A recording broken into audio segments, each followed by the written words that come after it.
What's better to use as an anti-estrogen, Nolvadex or Arimidex? AI versus selective estrogen receptor blocker. I'm going to let you know now.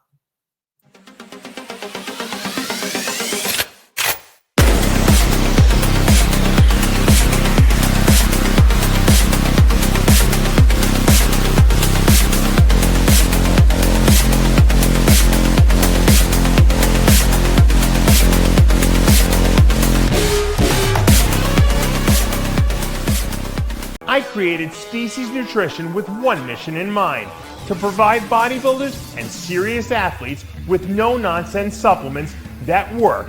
I put my name and reputation on every bottle of Species Nutrition products.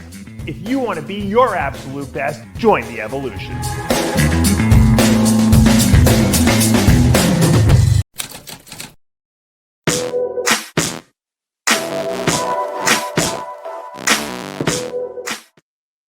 RX Television, RXMuscle.com. This is Ask Dave, your 30-minute question and answer show, weekly question and answer show with Dave Palumbo. I'm your host, Sadiq Faruqi. So glad you could join us on this, the 29th day of October in the year 2025.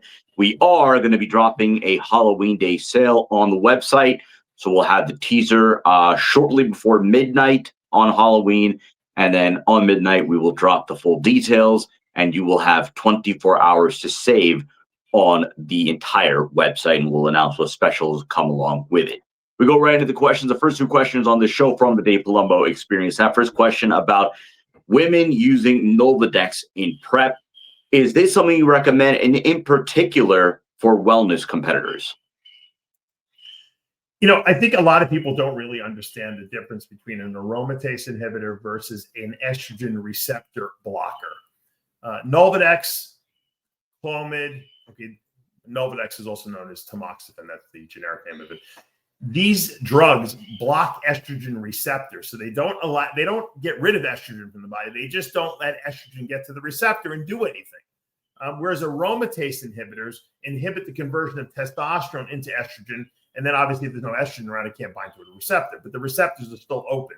Now, in women who are premenopausal, meaning that they're still, getting their cycle and they're still producing estrogen and progesterone, which is most of the women who probably compete, but not all of them. There are older women that do compete and that don't, are no longer menstruating. But in those women who do produce their own estrogen still, the only way to inhibit estrogen in the body would be to take a drug like Nolvadex or tamoxifen, because and the way you do it is it's only a 12-hour drug. You got to take 10 milligrams twice a day. And that will inhibit the estrogen receptor. So whatever estrogen is floating around their body is not going to be able to do anything. And in women, the last 8 weeks before a show, it's a nice way to tighten up the lower body, because the lower body gets a little watery looking sometimes and doesn't have as hard of a look as the upper body when there's a lot of estrogen present. Okay, now obviously as body fat levels drop in women, their estrogen usually drops as well, which is why they lose their period usually. So, but if you really want to harden someone up, it's a very common practice. Even women that are like natural do that, because it's not a steroid at all. You're just inhibiting estrogen receptors and, in a sense, hardening up the body. I don't recommend taking it any more than 8 to 10 weeks. There's no reason to do it any more than that. And that's usually sufficient. Once again, taking Arimidex as a woman is not going to do very much unless the woman is taking like drugs they shouldn't be taking, like testosterone. If she's taking testosterone, obviously inhibiting, the conversion to estrogen is going to be something you're going to do. But I never recommend women take testosterone. So that's never usually an issue. Now, and like I said, postmenopausal women who don't have any estrogen that directly being produced, they do produce some from aromatization. And in those cases, a little Arimidex might help. Second question, again, these first two from the Dave Palumbo Experience app. You recommend 4 to 6 weeks post PCT before starting another cycle. If I finish a 16-week prep, is there any benefit in waiting longer than the 4 to 6 weeks once the blood work was, I guess, sufficient, okay, and I have the green light? Yeah, I find that about 8 weeks, 9 weeks post, of being off drugs, seems to be enough for the receptors to regenerate themselves. Assuming that, your kidney function is good and your liver function, it's hard to assess liver function really, because working out raises liver enzymes. We know that it's coming from muscle, it's not coming from the liver. But assuming that you're feeling good, you're eating well, your blood pressure is normal, your blood sugars look good, your kidney function is good, I think 8-9 weeks is sufficient. Now, some guys like to go longer. Some guys like to go off for 12 weeks, and that's fine too. But most guys don't want to go off at all, and that's a problem. They want to stay on HRT. So minimum 8 weeks of nothing. I know the first 4 weeks you probably still have some drugs left in your system. You're doing your HCG, you're doing your Clomid, but 4 or 5 weeks after that of being on nothing, and that will be enough to reset those receptors to look, to start responding well to new drugs or a new drug cycle. Now, these 2 questions are for the Dave Palumbo Experience app. It's $29 a month. You download the app from your iPhone, iTunes, or your Android store, and you get basically me as your coach in your back pocket. You get access to all my articles I've written, all the videos I've done. I do a Q&A video specifically for the app members every single week. So that's an extra value. Plus, I answer everyone's questions in an open forum. So you see everyone's questions, everyone's answers, all my protocols, my drug protocols, my keto diet, my cyclical carb diet, my off-season diet, everything is in that app. So you have access to everything that I've done over the last 30 years or so in one place. And it's constantly being updated with new information. So I appreciate all the support from all the app member subscribers. There's a lot of you guys out there, and that's what inspires me to keep doing that. So thank you. We go to our YouTube community questions. If you're not already there, that is where just about exclusively now we're fielding questions for this show, and we're establishing a lot more point of context there. Obviously now doing a lot more short form content, but that is generally now where we're going to be fielding questions for the show. There seems to be a recent report with high levels of contamination, levels of lead contamination in protein testing when it comes to different whey protein products. Is that something that Species Nutrition is aware of, and that's something that Species Nutrition essentially is trying to get ahead of? No one tested my products because they're usually, everyone knows I'm pretty high quality on that. We test all this stuff here, but here's the reality of the situation. Anything that grows in the ground has lead in it. Corn, wheat, everything you eat, bread, pasta, everything that comes from the ground is going to have some lead in it, okay? Because there's lead in the ground. Now, the levels of what they consider dangerous, okay, are very, very, very low. California, for some reason, has a higher level of detection that they decide that the values for every other state in the nation that are fine are not good for them. That's what's called Proposition 65. So if you want to sell in California, anything that grows in the ground that you sell, you have to have this Prop 65 warning on it. My fiber, I put it on my fiber. I don't even need to put it on Fiberlife, and I put it on there because it's a crazy warning. If you have less than 11 or 12 employees or something like that, you don't have to put it on labels. I put it on everything because I'm completely compliant with everything. So anything grows in the ground is going to have some lead in it. Okay, so plant sources of protein, like the pea protein, soy protein, have really high levels of lead. And if you looked at the study that they did where they were testing all these protein powders, the plant source or the vegan proteins had the most. Now, whey doesn't grow in the ground. It comes from cow's milk, but the cows eat the grass that comes from the ground. So they're going to have less lead than the plant source of protein, but they'll have a little bit still too. And it's still pretty low. Now, certain, I guess, kinds of protein that maybe are, come from cheaper sources might have more or less. That's why some of the whey proteins were higher than others. If you buy your protein from a reputable, high quality vendor, and Glambia is the number one in the world, and that's where we get our protein from. And I use the highest quality isolate you can get. I suspect, and I know that, they test for all these heavy metals when the product comes in. I have the least amount probably than anyone out there, but regardless, everyone's going to have a little bit of trace lead. And I think that what they're doing is getting people all worked up about it. And most of these products, there's nothing to worry about because it's very, very low. Like I said, the plant sources will always have higher amounts. So, vegans think they're healthier. Maybe they're really not. But like I said, the levels I'm looking at, I'm not really so concerned. And I don't think that anyone has to worry about any health ramifications of that. If you're really worried, stop eating any vegetables at all because, I eat a lot of peppers and cucumbers and all that stuff. It grows in the ground. If it grows in the ground, it's going to have lead in it. And unfortunately, that's just the way it is. I don't see any people having any lead poisoning out there. And there's a lot of people who eat a lot of vegetables and a lot of stuff that grows in the ground and fruit and vegetables and stuff like that. So I think this is kind of like I think people get a little too crazy about this, and they're making more of a deal than it really is worth making. We have a few questions about, surprise, surprise, GH. Can GH have a deleterious effect on the abdominal wall lining and I guess ultimately lead to hernias or cause the abs to spread apart? So GH, can it cause any weakening of the wall lining?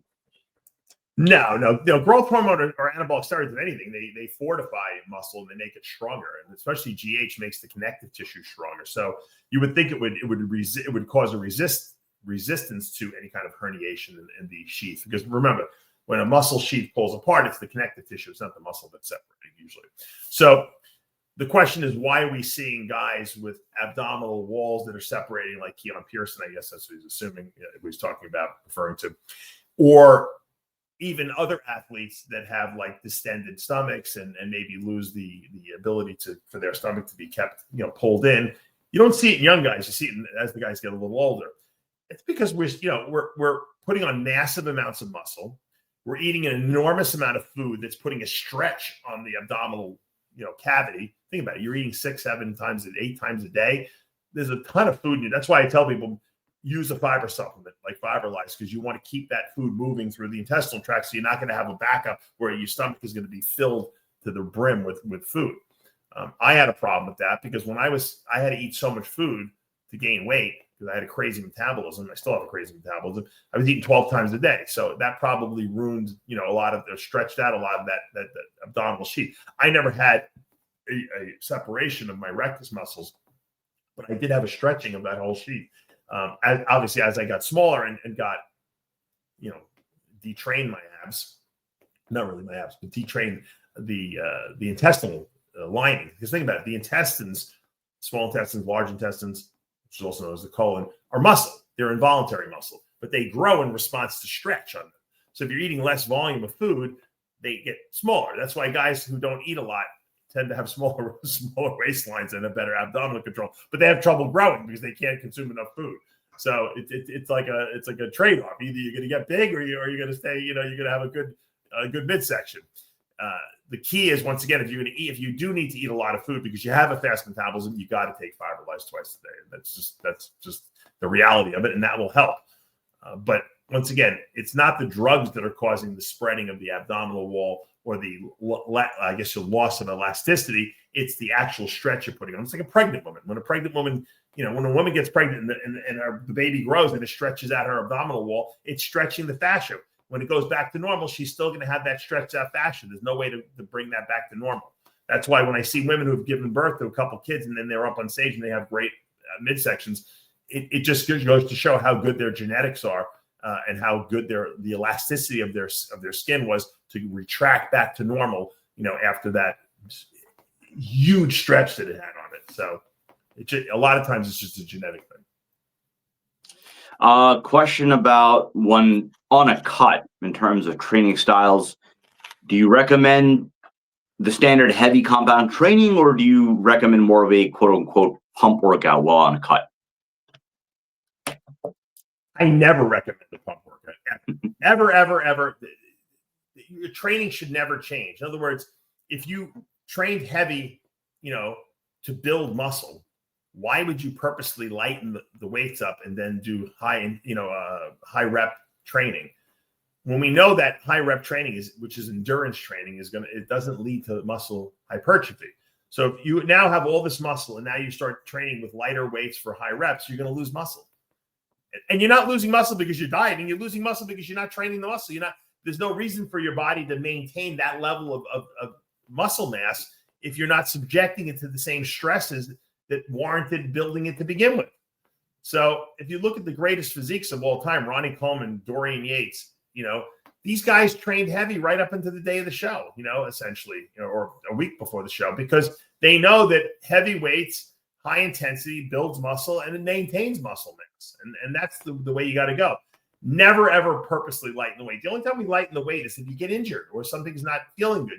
Obviously, you don't want to try to lift heavy and hurt yourself, but always lift as heavy as you can. Now, what I noticed was when I would get ready for a competition, the initial stages of the diet, I would be super strong still.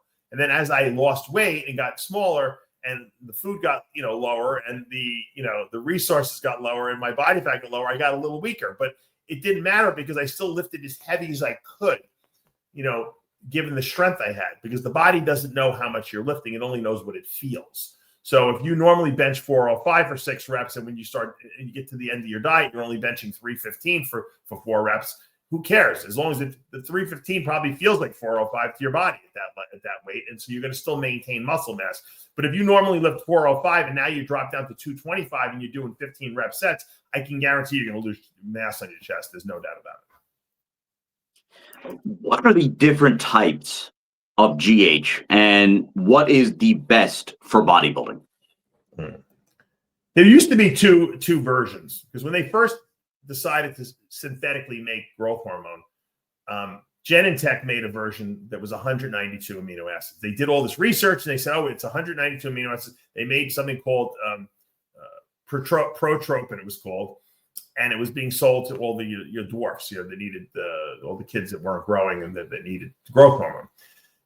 Then Eli Lilly did some research and they realized that Genentech made a mistake, and that the actual polypeptide chain of growth hormone was 191 amino acids, not 192.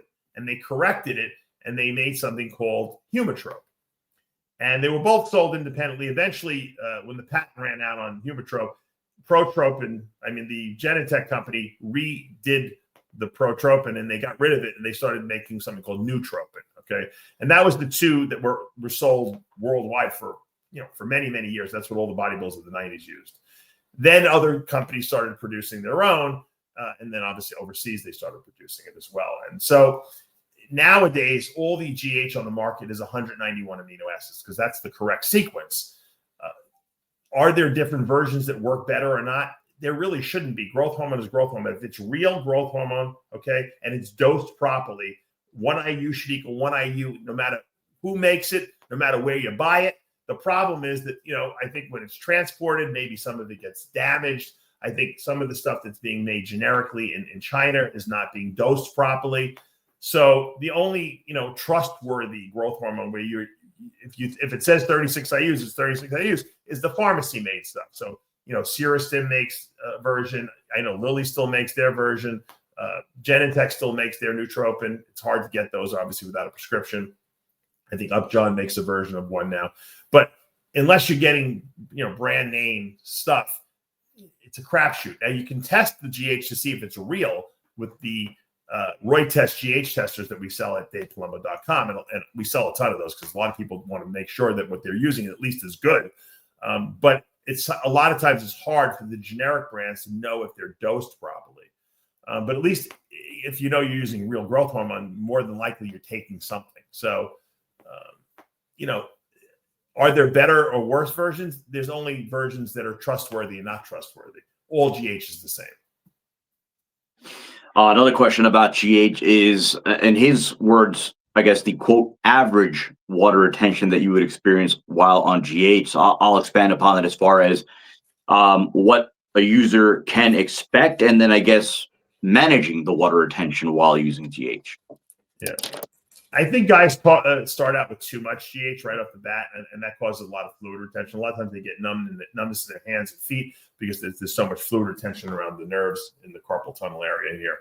So my suggestion is if you do notice getting numbing and stuff like that, cut back. Start out with two IUs per day. Try to do that for a week or two, and then you can work up to whatever you want to do. I always recommend 3 to 4 IUs. I don't think it's worth taking any more than that. I know there's guys that take 5 or 6 IUs. I know the guys that take even more than that. I think it's a waste. But that's up to the individual to use. I think at some point there's a diminishing results, because remember, growth hormone exerts its growth effects by telling the liver to produce a hormone known as IGF-1. The liver can only produce so much IGF-1 in response to the GH you're taking. So at some point, you're probably taking more growth hormone than your liver can produce IGF-1. So you're kind of wasting your money at that point. Now, GH does have a direct fat burning effect, but it's not as good as you would think it is in terms of fat burning. It also makes you insulin resistant, which is not good. So you don't want to take too much GH because then your insulin doesn't work properly. So in my experience, as a bodybuilder, all the years that I competed, 3 to 4 IUs per day seems to be ideal at giving you maximal benefits with minimal side effects. And that's the best I can tell you, assuming you're using real GH, of course. And that's just the best way to do it. And I always did it in the morning, when I would wake up, because that's when you're the most catabolic, and it's when your catabolic hormones in the body are the highest, like cortisol. So, some people listen, some people don't. If you're dieting and you're taking GH, more than likely you're not going to hold any water, because water retention has a lot to do with carbohydrate intake as well. So when carbs are lower, you don't hold as much water. Off season, when you're eating an enormous amount of carbs, you're going to definitely notice more fluid retention. Fortunately for the bodybuilder, that fluid retention usually translates to increased strength in the gym. Okay, so it's protective of the joints.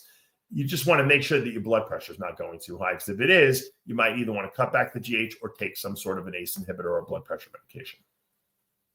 We have one more that is HGH related, and I don't know in terms of the context and how close, but the question is about sermorelin and tesamorelin, and if they're anywhere quote unquote close to exogenous HGH. To answer the question, I can answer it with another question. Is HCG comparable to taking exogenous testosterone? And the answer, of course, is no. Okay.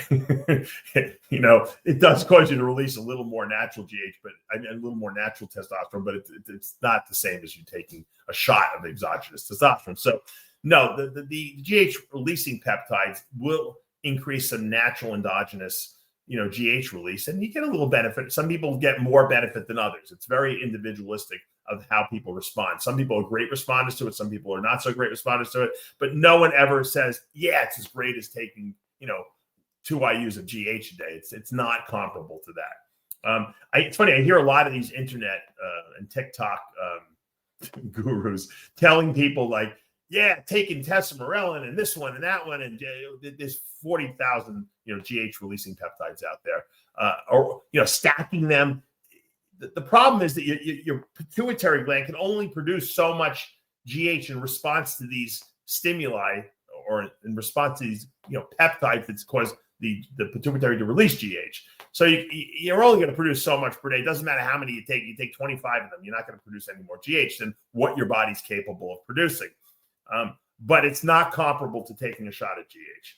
It's better than nothing if you don't have access to GH or you can't afford it, but it's not comparable. We often talk about scaling back from training. There's a deload and then taking an entire week off for recovery purposes. In your guidance, is a week off, a total week off from everything? Is that every few weeks that recommended?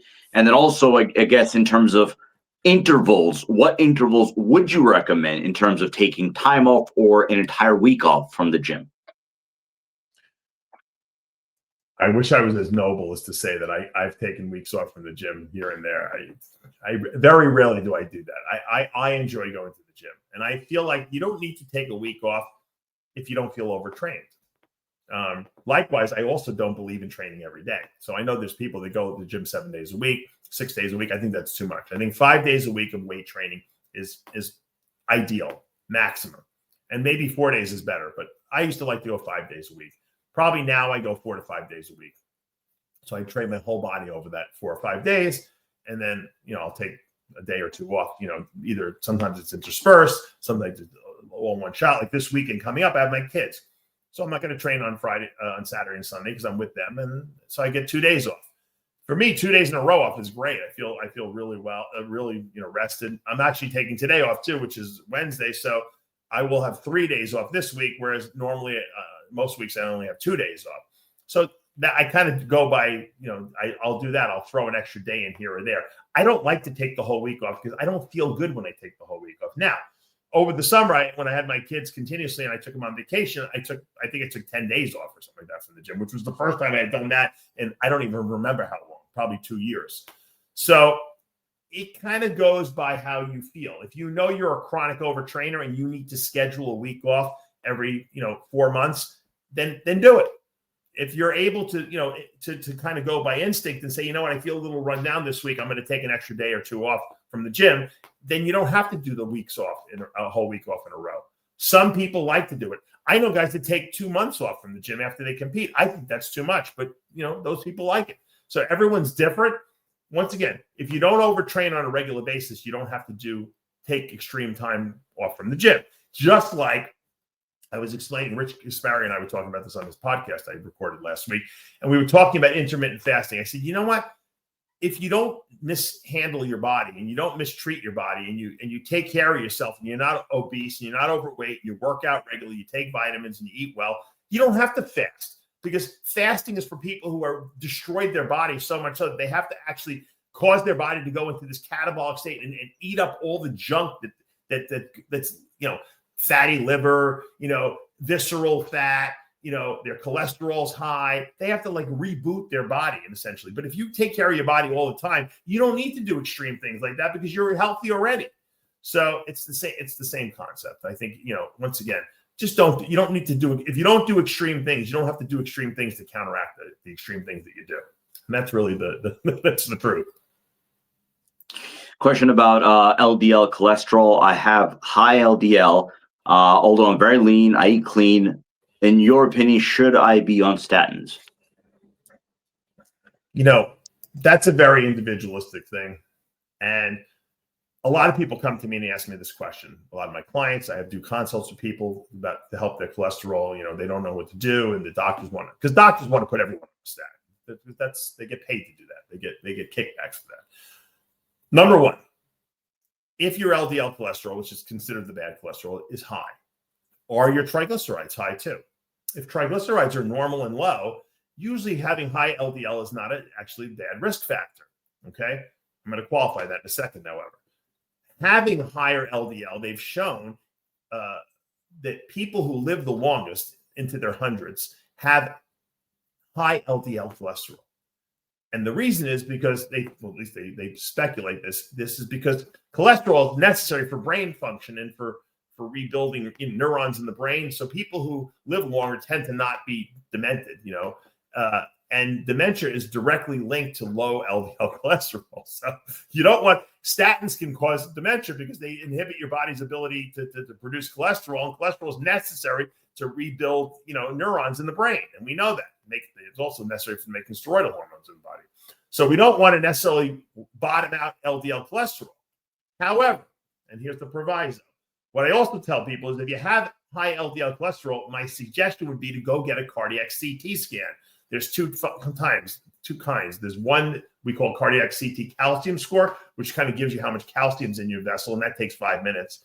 And then there's the CT angiogram, or CT cardiac CT scan with contrast, where they actually put a little contrast into your vein, and then they do a CT scan with that, and that gives you a more accurate look at if you have any blockages. So if you have no blockages in your vessels and your calcium score is 0, then if your LDL cholesterol is high, it doesn't matter because you're not laying down any plaque in your coronary arteries, which is what supplies the heart with blood. That's the fear we have. However, if you have high LDL and you have blockages, as seen on a cardiac CT scan, then you might want to rethink using a statin. Okay, but not a lot of bodybuilders have blockages. Once again, if you do have significant blockages that come back on the CT scan, they're going to probably want to do an angiogram on you, or they're going to want to do it. They're going to want to cath you, which is they run the camera up through your groin, and they might have to put a stent in you. So it's always a good idea to get a cardiac CT scan to see baseline where you're at. If you have no blockages and your calcium score is 0, then you have nothing to worry about. And I wouldn't take any kind of statin.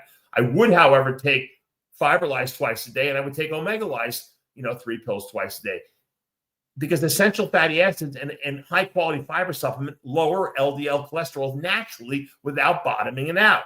Ask Greg Valentino. His doctor wanted to put him on a statin. He started taking those products, and his levels went back to normal, and his triglycerides dropped down. So, sometimes there's, a lot of times natural cures will fix the problem.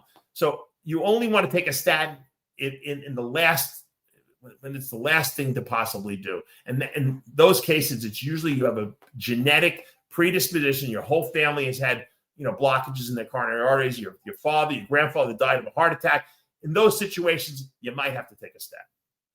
I know it was a long, convoluted answer, but it's the right answer.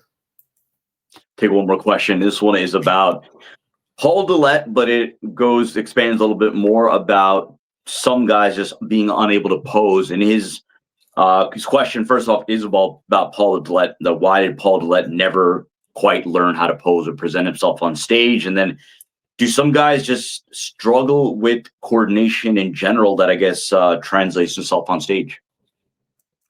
Yeah, Paul had a bad asthma too. So I think he had breathing problems on stage. And I'm not saying that was why his posing was horrendous, but it definitely didn't help because he was always like gasping for air. But yeah, I don't know. Maybe he just was lazy. Paul never trained hard in the gym either. He just was a genetic freak. He responded really well to anything he did. And so, I mean, I think in his situation, it was that he just didn't practice enough. It's possible that he was so big that he just couldn't coordinate his body, but I don't know. He's a pretty smart dude. I mean, I just talked to him recently at the Olympia Expo. We did a little interview, and he's a pretty smart dude. So I don't know. I don't know what I should have asked him. But I know his asthma really impacted him, as far as posing goes. But I think he just didn't practice. I think he was just lazy. Lee Priest used to live with him, and they used to cheat on their diet all the time. The difference was that Paul had an insane metabolism. Lee would get fat from cheating. But putting that aside, Michael Krizo's a terrible poser too, and he's got a phenomenal physique. But I think he tries to practice. I just don't think I think he just doesn't. Was ever working with him on his posing is not showing him and breaking down what he's doing wrong to him. He makes a lot of facial expressions and when he blows out and he makes his face look all distorted. And I think he needs almost like a choreographer to teach him how to pose. But he hurts his physique too. He doesn't know how to hit a back double bicep pose properly, and that hurts him. So yeah, presentation is important. And remember, I said this all the time. There's three things that you can control on stage: your conditioning, your presentation, and your tan. And if you mess up any of those, shame on you. Krizo he's not a good presenter, and his tan has been terrible in the past because he's very, very pale. So my suggestion to him is get a choreographer to work on your posing.